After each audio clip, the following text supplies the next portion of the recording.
Hello, and welcome to another edition of Close Mode, the Enterprise Sales Podcast. I'm Brian Dietmeyer, CEO of Close Strong. And today I'm really lucky to be here with Jeff Burke, who is the Sales Enablement Director at Profix. Jeff is also a professional speaker, trainer, coaching, coach, author, and in fact has shared the stage with Jay Leno, Martin Short, Wanda Sykes. Bring some impressive background, and I've got a lot of questions for him today. But for those of you who don't know, just a quick blurb about Profix. It's a financial performance platform for finance teams. One portal, one experience, one single version of the truth. I love that. Jeff, welcome to the show.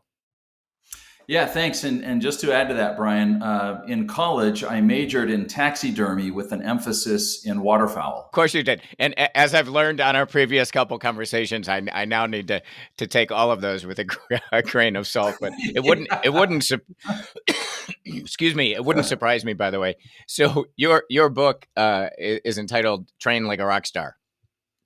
And yeah. Last week we were chatting, and I told you that I really love that intersection of like performing and then sales enablement, like how you did those two to help train people like rock stars. So I'm curious, when you started, did you see an obvious connection between sort of comedy and sales enablement, or did you just happen upon sales enablement? I really kind of happened upon it because as I look back to, when I got out of college, I pretty much was in sales my entire career, right? Except in college, I also started to go to the local comedy club at nights, and they had an open mic night, and I went and tried it, and the owner kept inviting me back, saying, "Wow, you're really good. I hope you keep doing this." And so I was kind of living in this parallel universe, right? I had my real job, I had my college education, I had my sales stuff going on, but then I had this side gig, of the comedy stuff going on as well. And sales enablement had never really even entered my mind because, in sales, I'd had a 100% commission sales job for a while. I had, your typical salary plus commission type of work. And as I continued to go throughout my career, I had some people notice me one night at a comedy club, and they said, "Boy, we should get this guy to do our presentations at our trade shows." And this was during the .com bubble, and things were really clicking along. And so they hired me to be the guy on stage at these, PC expos and Comdex and all of these other big, huge trade shows. And so that was when I really started to see, wow, I can kind of connect my comedy and stage presence into presenting high-tech software, which was really kind of cool. And so I did that for a while. And then the next step up for me was one year I went to a trade show that was all about training. It was a trade show for trainers. And I'm walking the hallway looking at these horrible presenters, and many of which were salespeople on the stage going through a PowerPoint, point by point, and is my mic working, and just having their back, turned to the crowd. And I just thought, I'm going to write a book about everything that I've learned on stage and, teach people how to train or speak, do public speaking like a rock star, and just kind of title it, Train Like a Rock Star, Speaking Tips from a Stand-Up Comedian.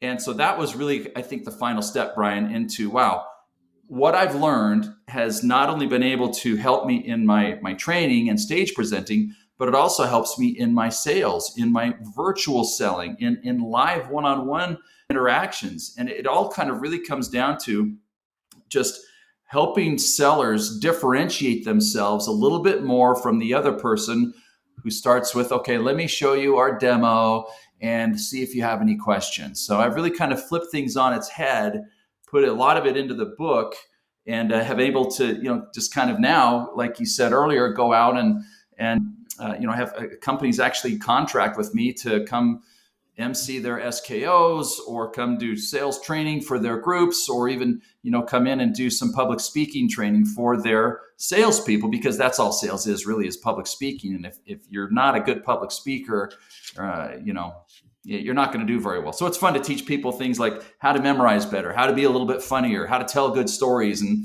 we can probably get into that a little bit more if we wanted to. So yeah, that's kind of the gist of it, along with, again, keeping one hand on my craft of taxidermy, like I said earlier.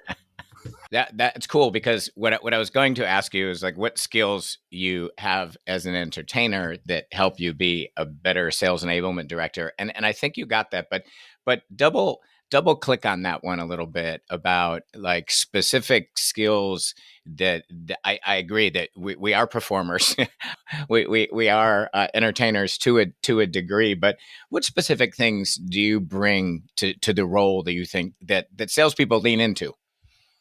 Yeah, I thought of about two or three. The first thing that I thought of instantly was no fear, right?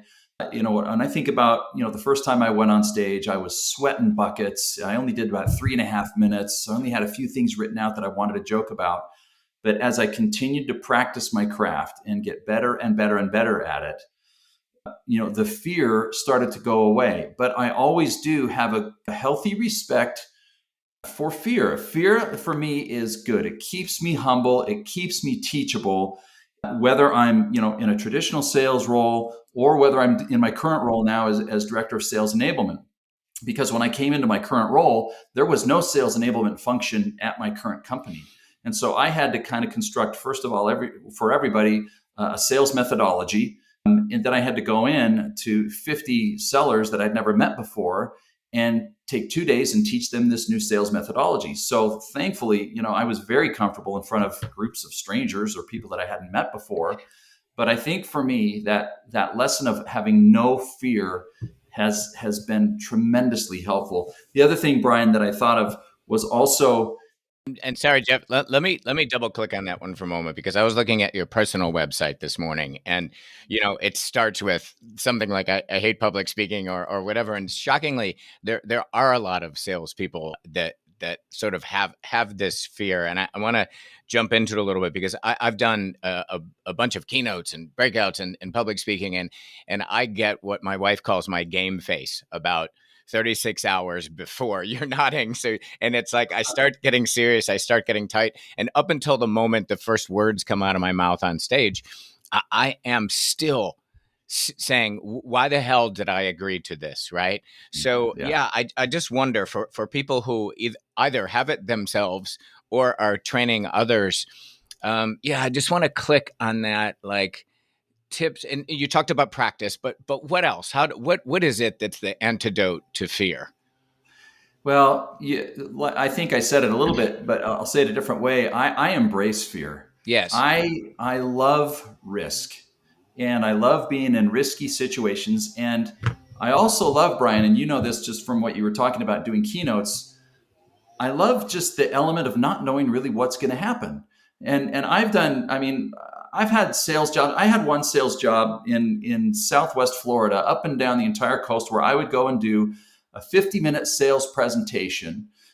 This was 100% commission. I was going in to sell magnetic therapy products, and that presentation was word for word memorized. And I knew where to pause for effect. I knew where to inflect my voice. I knew where the jokes were coming. And I had that thing down so well, but I still did not know how the crowd was going to react or who was going to be kind of the problem person in the group or whatever. So it was always that element of, okay, what surprise is going to confront me this time?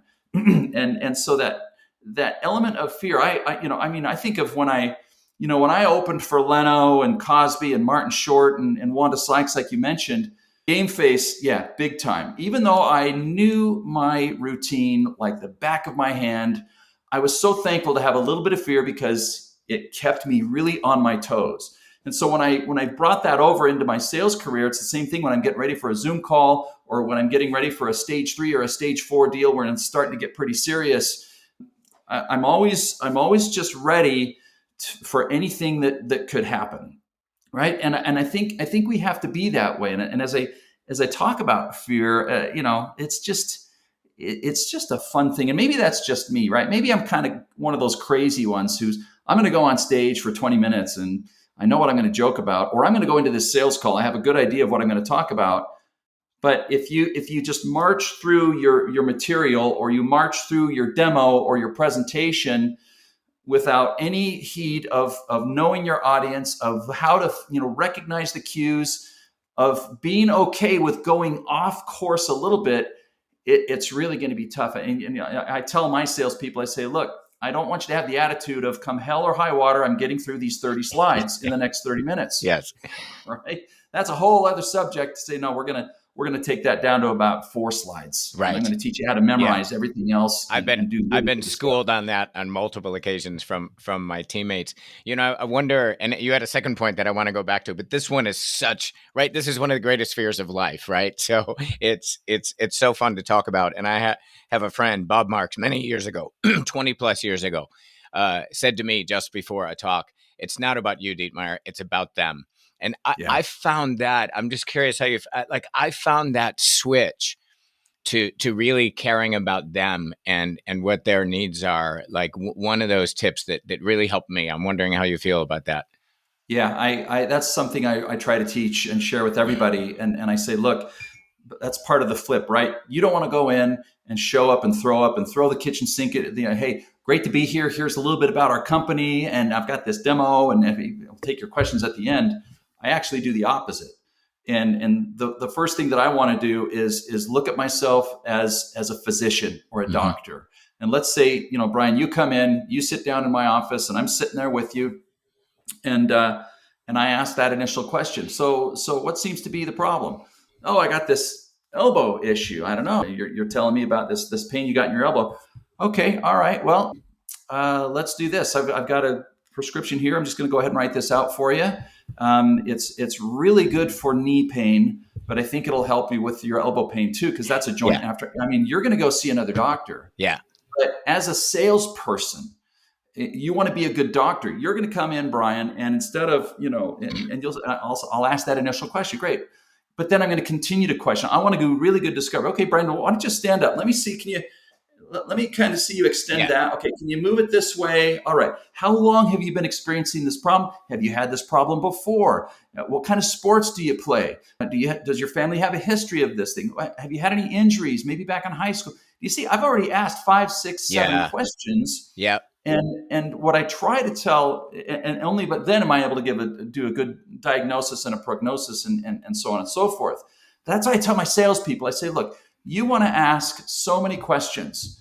And I know it's hard, but sit on your hands and just be a good questioner. And I know that and the hardest thing, at least in my experience, Brian, is they'll ask one question, you'll answer, and then I'll say, oh, what's great about what we do on that is we do this and we do that. And they're right back into talking about themselves, and it's about themselves, and it's not about the client or the customer. Yeah, it's interesting that you use the diagnose and prescribe metaphor, because it's a pet peeve of mine, whether it's a doc or a mechanic, that a lot of people are brilliantly fixing the wrong thing. And I really believe that, and it's funny because even though I've done this my entire adult life, and I understand diagnosing as a rep, I didn't include sales when I tell those stories about my frustrations with subcontractors who come to my house or whatever. And you're right, diagnostic skills in order to prescribe right, you've got to be good at those. The other thing you mentioned quickly before I interrupted you to talk about fear, well, related to fear was prep. And that's another thing too that you just said that I agree with. I often tell people the first time the words come out of your mouth in front of the customer should actually be the fourth time. Like, I don't care if you pitch it to your dog, you pitch it to your wall, but it's prep. There's a certain mental tricks we have to do. Like, it's about them, not about you. And then but man, you just can't short sell that prep, can you? Yeah, you can. In fact, I was on a call yesterday with a company that wants me to come into their November meeting. They're an insurance company. So it's about 35 insurance sellers. And they told me that exact same thing. They said, our people aren't really good at doing the prep. Yeah. And so I'm huge on prep. It's just one of those things that is so critical and so important. I think about, when I'm talking with my current sales team, and they're talking about concerns about pipe gen and pipeline and stuff like that. I said, look, if you want to remove those concerns, double your pipe. Yes. Or triple your pipe. Yeah. I mean, pipe cures all ills. And it's the same thing with prep. I think back to my comedy stuff that I still continue to do, but I also think about, I've got our mid-year sales kickoff happening next week, and I'm going through and I've got a story that I want to tell, and I'm memorizing it. I'm going over it. I'm making sure that I know the beginning, the middle, and the end, so that I can make sure that when I'm at that moment of truth, or when a salesperson is in the conference room or on that Zoom call or whatever it is, that you're going to nail that. And Yeah. this has really helped me in bringing that over from my comedy world into my sales and my training world. Because when you're on stage at a comedy club, you're the producer, you're the director, you're the writer. You cannot afford to miss an if, and, or a but, because Yeah. that, especially that punchline. I mean, you can just, and I could give you examples and stuff of jokes that can be blown and whatever. You don't want to blow that opportunity when Yep. you're okay. Right, I'm here. I'm ready to close the deal, and I just have to do the prep. I have to know my stuff. I don't want to go in and wing it. And you've dealt with salespeople like this before. Yeah. I've been here for 15 years. I kind of know what to do and just kind of sit down and whatever. Well, that's all fine and dandy and well and everything. But those 12 or 15-year people, they can still improve. They can Yeah. still do better. And if they'll just open up, and if the new people as well as the old people just open up, be teachable, be humble, and memorize a few key bullet points that are going to be your go-to things, you're going to be so much better off. And just like pipe cures all ills, Yeah. prep will I- cure all ills when it comes to those moments. And the point you just made about the folks that have been around forever, it brings me back. For years, I ran a company, a non-for-profit company called Acme Garage, and I managed bands and produced theater. And a lot of these actors and a lot of these musicians, some of them were studio musicians, right? And one guy, pedal steel player, studio musician in Nashville, they rehearsed their tails off before every show. And so, yeah, that just clicked for me that I don't care how long you've been doing this. Again, the pros, right, rehearse probably 10x to get up there and do an hour-long show on stage somewhere. Yeah. Yeah. Oh, yeah. Yeah, Yep. absolutely. And I went through the same thing, and I still try to keep that habit very healthy. And I'll tell you, for everybody listening, it's the hardest thing to do. At least in my experience in dealing with people, I just took our current company through the first time they've ever done a sales pitch certification. And we made it a requirement, said, okay, here's the 7 slides. We want you to take 10 minutes. We've got the script written out, and we want you to record yourself. And we're going to certify you as to your ability and your skill in doing the pitch. Yeah. And it's the hardest thing. I got to watch myself on camera and blah, blah, blah, blah. And we have people come to us and say, gosh, it took me 15 times to record this stupid thing. But I got it. On the 16th time, I got it. And I'm telling you, Jeff, I learned things about my presentation style that I never would have learned otherwise had I not gone through that difficult experience. Yep. And so it's hard, but do the hard things, right? The learning is in the struggle every single time. Yeah, it's interesting because we talked, we dug a little bit into discovery, like being a diagnostic process, but you just talked pitch. There is a moment where it's all you coming out. What do you think are the couple biggest mistakes people make when they're pitching, or the 2 changes they could make to be even better? Oh gosh. It's funny because I think of virtual, and then there's also live. Okay. And I get really tactical when I talk about virtual. You can see that, this is the way I like to look whenever I'm doing a virtual presentation. It's not like this, or, I'm not, sitting down here, right? So when right. Or I'm not looking at my big monitor while I'm talking to you, right? Yeah. I mean, it's those little things, right? Yeah. So when it comes to pitching, put the pitch aside for now and make sure you look at the aesthetics. Am I lit very well? You can see I've got a separate light here. If I turn it off, it doesn't look as good. Yeah. But if I turn it on, I'm well lit. I've got a cool background. My background gets, and this is actually not a background. This is my real office, but I get comments on it. And I just make sure that all of that is in place when I'm getting ready to pitch, virtually as well as in a live situation.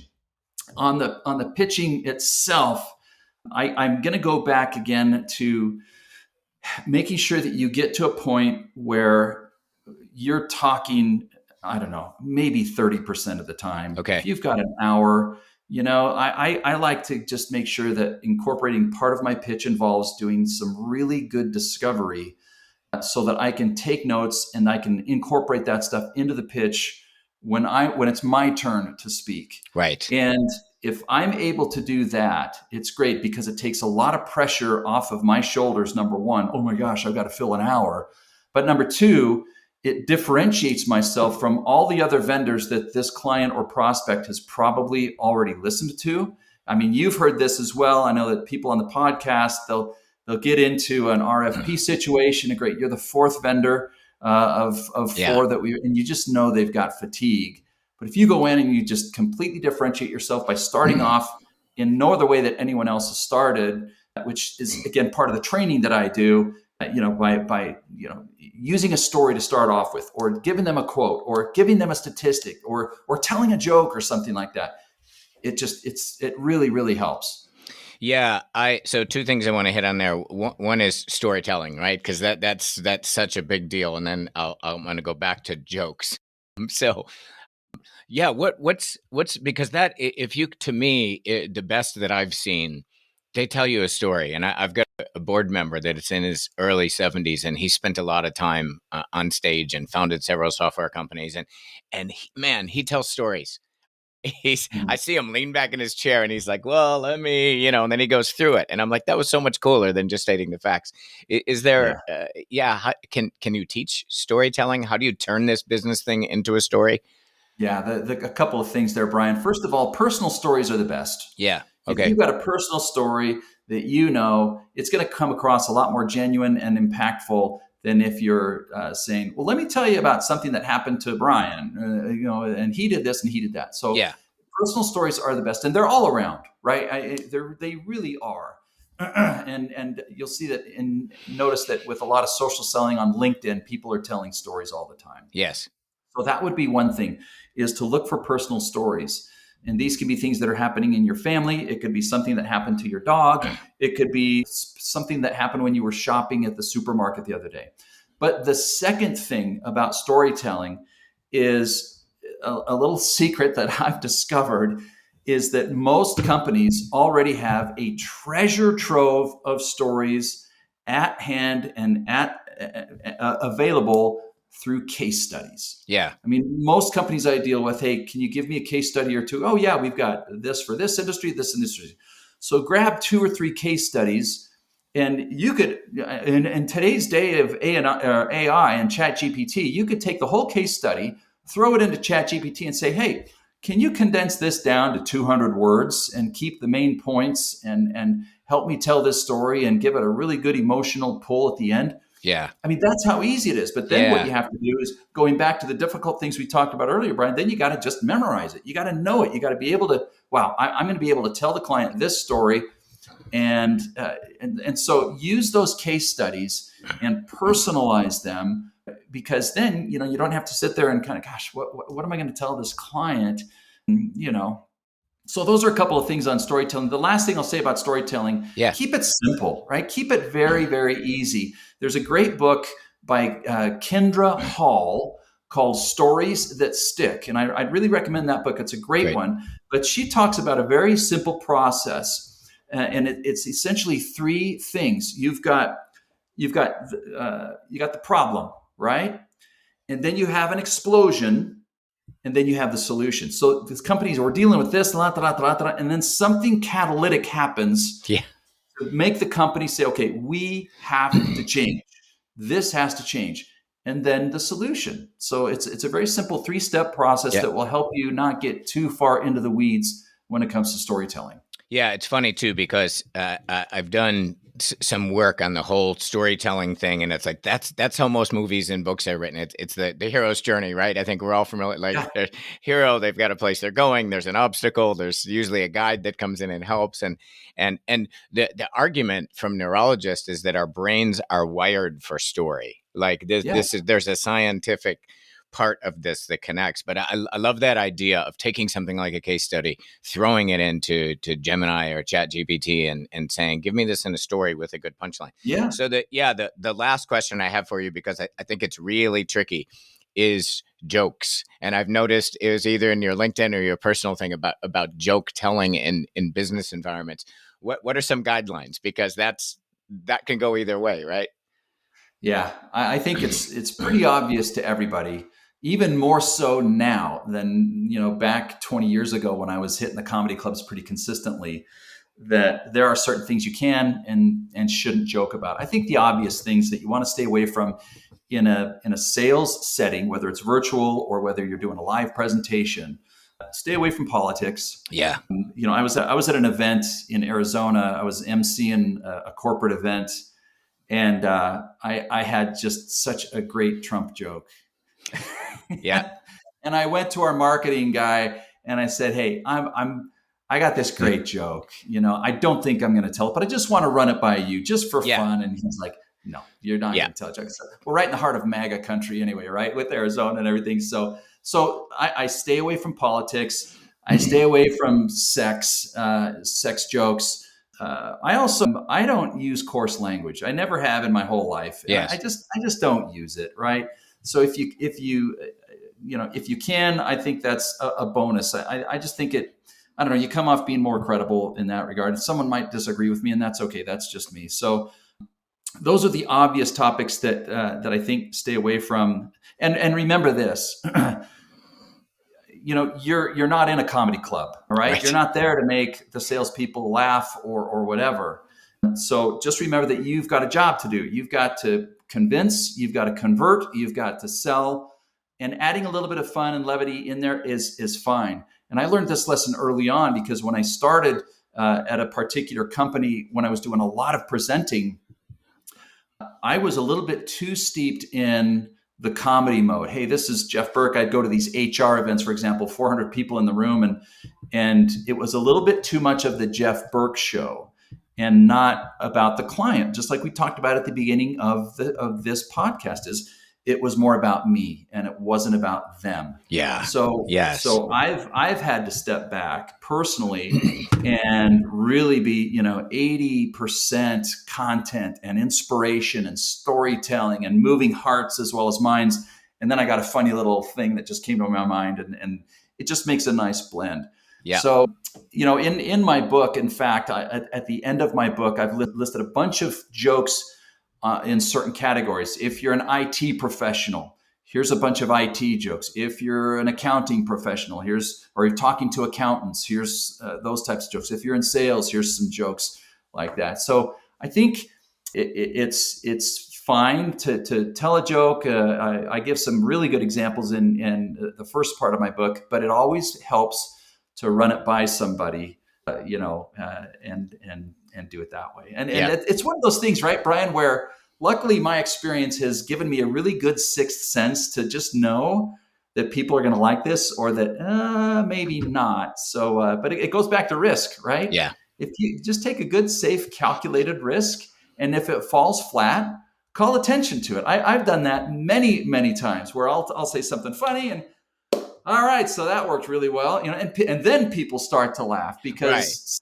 deprecating humor makes everybody feel a little bit more comfortable. It's not like, wow, that guy on stage really blew it, but he just called attention to the fact that he blew it. So, hey, you know what? I'm with you. All right. Yep. Yeah, that's what I've just read about. Like what really good writers do on like television shows is they bring that into characters. There's characters that you hate, but then they bring in some vulnerability, and I think that's what happens when you do that, right? It's like you show yourself as vulnerable, and people lean in. This is really cool. You've reminded me of a bunch of things that are important and given me a couple new ones. But we talked about prep, just like any band or theater would rehearse. Storytelling, it's like I feel like I haven't talked about that in a while, and it's so key. And then leaning into that fear, I love that notion. Leaning in and using it as sort of fuel or energy. So yeah, this has been really helpful, and it's funny. I've never promoted a book, but I do love this idea of having jokes or people who say they aren't funny. And Train Like a Rock Star is the book, and I would go there just for some of those alone. So, but yeah, you've been super generous with your prep for this and with your time and your ideas today. So I really appreciate it, and thank you for being here. Yeah, absolutely, Brian. And just if I could just say a couple of last things, Yes. that again to kind of sum everything up, the prep thing is again, I can't agree with that more. I've done crazy things to help me prep. I mean, I'll record myself on a device and I'll listen as I'm driving around to my own presentation. And I'll say, okay, I got to change that. I got to do that. But it's also helping me just to memorize the order of what I want to talk about. So the prep stuff as well. And then just don't be afraid to take risks, right? Just step out there. And I think salespeople in general are some of the least risk averse people that I know. And just little victories, right? I mean, and Stephen Covey said one thing I'll leave everybody with. He said private victories precede public Love victories. that. So line up as many of those Hmm. private victories as you can. Wow, I just went through my presentation 3 times in my office and I'm feeling so much better. Or I just read this great book on negotiation skills and I'm going to try this next time. So line up those private victories and those public victories are certain to follow. I love that, and it's what, again, the actors say, you need to be off book, right? And we talk about memorization, but being off book, then you can lean into the color of it all. Yeah, this is super helpful, and I think your salespeople are lucky to have you, and I was lucky to have you today. Thank you so much. Oh, thank you so much. It's been a pleasure.